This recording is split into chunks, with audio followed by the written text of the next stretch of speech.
कोंडी जिल्हा परिषद गटात भाजपचे उमेदवार पृथ्वीराज माने यांच्यासाठी आता माजी आमदार वडील स्वतः बूथवर उतरल्याचं चित्र दिसत आहे. मतदानाचा टक्का वाढवण्यासाठी माजी आमदार दिलीप माने यांनी डोणगाव येथील मतदान केंद्रावर थेट बूथवर बसून नागरिकांना मतदान करण्याचं आवाहन केलं. डोणगाव मतदान केंद्रावर मतदारांशी संवाद साधत लोकशाही बळकट करण्यासाठी प्रत्येकाने मतदान केलंच पाहिजे असं आवाहन दिलीप माने यांनी केलं. कोंडी जिल्हा परिषद गटातून भाजपकडून माजी आमदार दिलीप माने यांचे सुपुत्र पृथ्वीराज माने निवडणूक रिंगणात असून त्यांच्यासमोर काँग्रेसचे उमेदवार भारत जाधव यांचे आव्हान आहे. वडील पुत्रांच्या एकत्रित प्रयत्नांमुळे डोणगाव मतदान केंद्रावर मतदानासाठी नागरिकांचा उत्साह वाढताना दिसत आहे.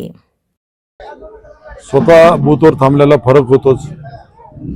आमच्या सर्व कार्यकर्त्यांना, डोणगावमधल्या नागरिकांना असं वाटतं की माने साहेब स्वतः आलेले आहेत आणि त्यामुळे आपण जावं आणि मतदान करावं आणि त्यामुळे पर्सेंटेज वाढतंय आणि पर्सेंटेज वाढल्यामुळं जेणेकरून लोकांमध्ये जनजागृती होते आणि योग्य असा उमेदवार त्यांच्या चॉईसचा मिळतो असं माझा विचार आहे. आणि अशा पद्धतीने केलं तर लोक सुद्धा मतदानाला घराच्या बाहेर निघतात आणि मतदान वाढवावं ही माझी इच्छा असते. आणि त्यातनं जो योग्य उमेदवार असतो त्याला लोक निश्चित निवडून देतील आणि आमचा योग्य उमेदवार आहे हे माहीत असल्यामुळे आम्हाला त्याचा फायदा होतो. माने साहेब, जिल्ह्याचे एकंदरीत वातावरण कशा पद्धतीचं आहे, कशा पद्धतीचं मतदान होते, मतदानाचे मतदार आहे ते बाहेर पडताना 4 वर्षानंतर मतदान होते.